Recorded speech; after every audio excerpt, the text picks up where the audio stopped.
Buen día, mi nombre es Ariadna Miranda y pertenezco a la cohorte 2020 del programa Samuel Robinson. En el presente video expondré uno de los casos encontrados en la serie New Amsterdam, específicamente en la temporada 1, capítulo 7. La patología es denominada fibrosis pulmonar idiopática, correspondiente al área de neumología. Introducción del caso. Se presenta el caso de una adolescente llamada Gianna Morales, de 12 años de edad, que se encuentra en la sala de emergencias con una cánula nasal acompañada de su padre Diego Morales. Estos están indocumentados, sin embargo son atendidos por ser un hospital público. Gianna presenta disnea, la cual empeora progresivamente. La doctora Bloom, la doctora Flores y el doctor Reynolds, así como el director médico Max Goodwin, se harán cargo de abordar este nuevo caso. Médico tratante. Inicialmente, la jefa del departamento de urgencias, la doctora Bloom, recibe el caso de Gianna. La doctora Flores, especialista en insolencia y pulmones, se encarga de hacerle una radiografía de tórax, destacando que el principal especialista para tratar la dificultad de esta patología es el doctor Reynolds, cirujano cardiovascular, encargado a su vez de problemas de pulmones a grandes escalas. Es importante destacar que la fibrosis pulmonar idiopática se aborda de forma multidisciplinaria. Por ende, es tratada por el neumonólogo, el terapeuta ocupacional, el radiólogo, reumatólogo, tecnólogo cardiopulmonar, enfermeros, psiquiatra, licenciados en tecnología y terapia cardiorrespiratoria, patólogo y el médico de familia. Antecedentes del caso. La historia del surgimiento de la fibrosis pulmonar idiopática tiene sus inicios desde el año 1872. Sin embargo, en 1930, Hahnemann y Rich realizaron una de las primeras descripciones sobre dicha patología. Seguidamente, en 1935 y 1944, publicaron que fue la primera vez que se describió la entidad clínica y patológica con detalle. Denominaron a la enfermedad subyacente a los hallazgos post-mortem, fibrosis pulmonar intersticial difusa aguda.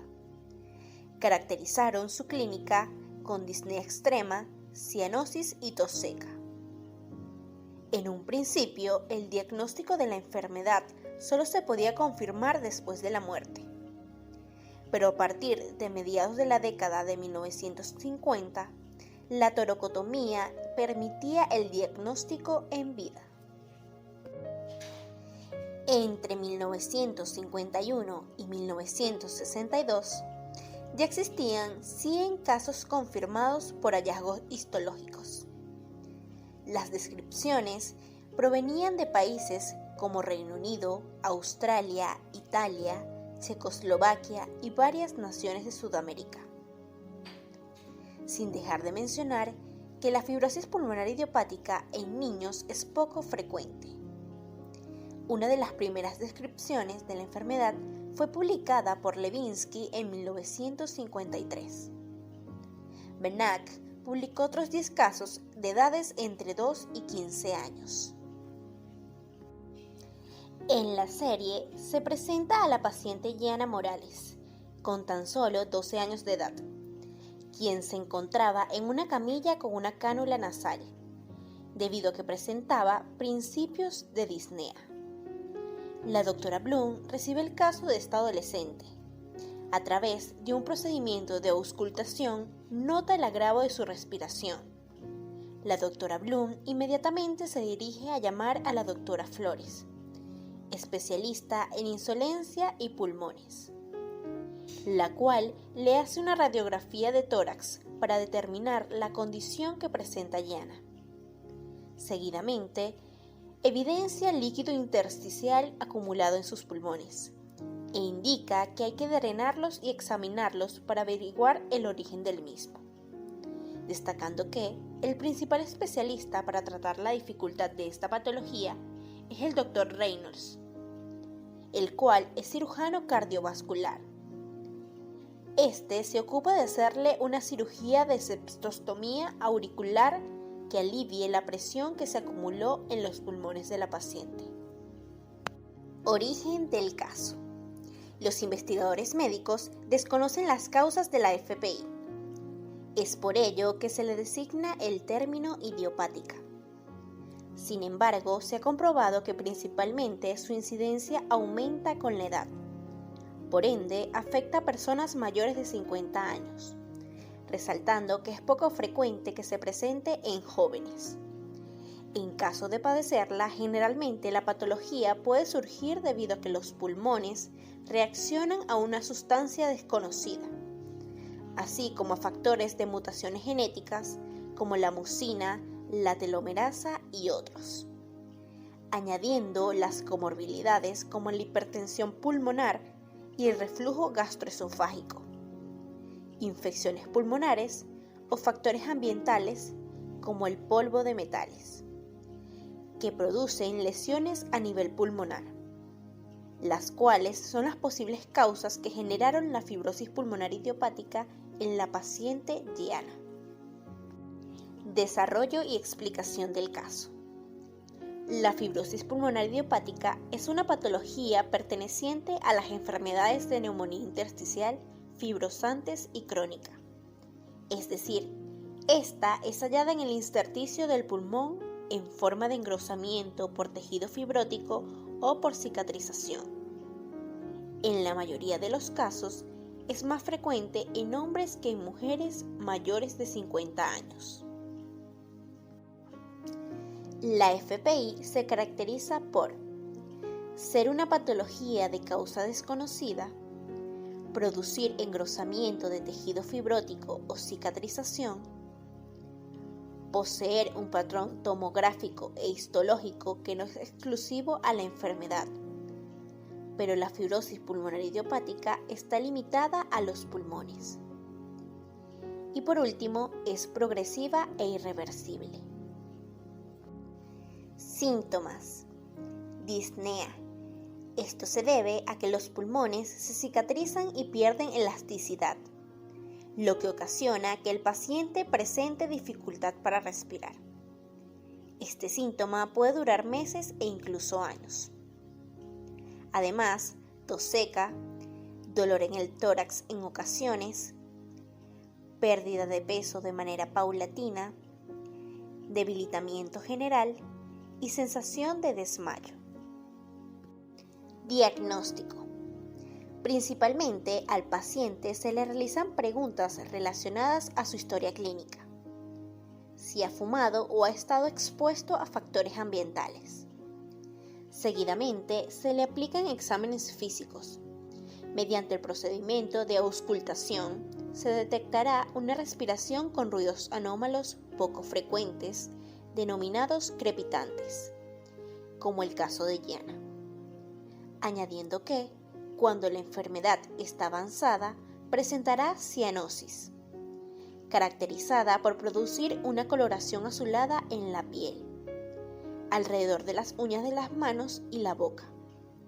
Esto se debe a la falta de oxígeno, así como dedos en palillos de tambor cuando se forma una hinchazón curveada en las yemas de los dedos del paciente. Las pruebas realizadas para diagnosticar la fibrosis pulmonar idiopática son la radiografía de tórax, la tomografía computarizada de alta resolución del tórax, la broncoscopia, la ecocardiografía, la gasometría arterial, conocida como una de las mediciones del nivel de oxígeno en la sangre, así como también la biopsia de pulmón abierto, los exámenes para enfermedades autoinmunitarias, la prueba de caminata de 6 minutos y de función pulmonar. Sin dejar de mencionar que si el paciente es joven, se deben buscar las causas secundarias.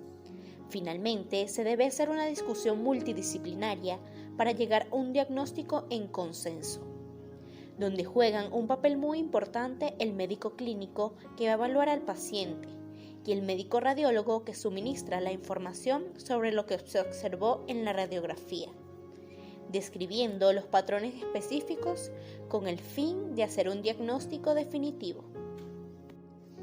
Esta patología muestra varios tipos de progresión que son evaluados después del diagnóstico. Se puede presentar de manera lenta cuando el pulmón del paciente se va agravando paulatinamente con el paso del tiempo, con exacerbación aguda cuando va empeorando con una duración limitada la gravedad de la fibrosis pulmonar idiopática, por lo que tiene una alta mortalidad. Y la acelerada hace referencia al acrecentamiento de la enfermedad que conlleva rápidamente a la muerte.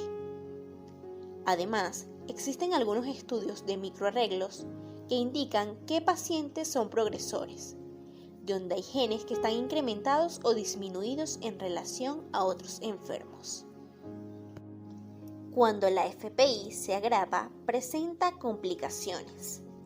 Entre ellas está la presencia de altos niveles de glóbulos rojos, debido a la hipoxemia, así como también presión arterial alta en los pulmones, insuficiencia cardíaca en el lado derecho del pulmón, denominada cor pulmonale, pulmón colapsado y la muerte, destacando que el 50% de los pacientes muere entre los 2 y 4 años después del diagnóstico. Tratamiento. Entre los tratamientos para aliviar los síntomas y reducir la gravedad de la patología están los medicamentos nintedanib y pirfenidona, los cuales han sido aprobados para tratar la fibrosis pulmonar idiopática, debido a que contribuyen a que el daño ocasionado al pulmón sea menor, así como también la rehabilitación pulmonar, la cual ayuda a las personas que ejercitan su cuerpo, puesto que logra que éstas tengan menor dificultad respiratoria. La oxigenoterapia, esto se debe aplicar a aquellos pacientes que presenten hipoxemia, caracterizada por tener bajos niveles de oxígeno en la sangre, cuando la saturación se encuentra por debajo del 90%. Además, si el paciente consume cigarrillo o tabaco, debe dejar de hacerlo. Y por último, el trasplante pulmonar. Este es un tratamiento prolongado para las personas que presentan la FPI avanzada, resaltando que debe haber apoyo psicológico del paciente y de la familia para poder mantenerlo en mejores condiciones. Así como el manejo de su vida es fundamental. Por lo tanto, cuando éste presenta una progresión acelerada, el médico también debe ayudarlo a morir dignamente. Por ende, tiene que brindar el apoyo necesario para que su paciente muera en las mejores condiciones con el menor sufrimiento posible. Solución del caso. Hasta la actualidad no han encontrado cura para la FPI. La enfermedad solo puede ser tratada para que el paciente mejore o se mantenga estable durante un largo tiempo. No obstante, es importante mencionar que hay personas que empeoran incluso con el tratamiento, destacando que cuando los síntomas respiratorios se agravan, el médico analizará al paciente con el fin de aplicarle algún tratamiento que prolongue la vida. El más frecuente para esta patología es el trasplante de pulmón directo, el cual fue aplicado a la adolescente Gianna, gracias al éxito de una cadena de trasplante realizada en el Hospital New Amsterdam. Conclusión. La fibrosis pulmonar idiopática es una enfermedad de causa desconocida, perteneciente a las enfermedades de neumonía intersticial fibrosantes, presentada en forma de engrosamiento por tejido fibrótico o por cicatrización, resaltando que esta no posee una solución definitiva. Por lo tanto, se debe conocer sus antecedentes, así como sus causas secundarias, con el fin de prevenir exponerse a factores ambientales que la originen, con el objetivo de que ésta sea diagnosticada a tiempo para aplicarle los tratamientos eficaces para el cuidado de los pacientes. En el caso de Gianna Morales, su situación no fue tratada a tiempo, por lo que la FPI estaba avanzada. Esto ocasionó que su disnea empeorara y por ende requería de un trasplante de pulmón para que esta patología fuese prolongada por un largo tiempo. En definitiva, es de vital importancia conocer sobre las enfermedades de neumonía intersticial, puesto que sus síntomas pueden ser presentados comúnmente, pero la mayoría de las personas desconocen los niveles de su agravo. Gracias por su atención.